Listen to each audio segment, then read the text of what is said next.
Mga kapatid, mapapansin niyo, habang papalapit ang Pasko, mas umiinit ang politika. May nagre-resign, may naghahain ng kaso, may usap-usapang impeachment, sabay-sabay.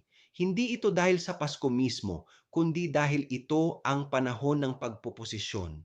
Habang abala ang bayan sa handaan, ang makapangyarihan ay nagbibilang ng kaalyado, naglilinis ng pananagutan at naghahanda para sa susunod na taon.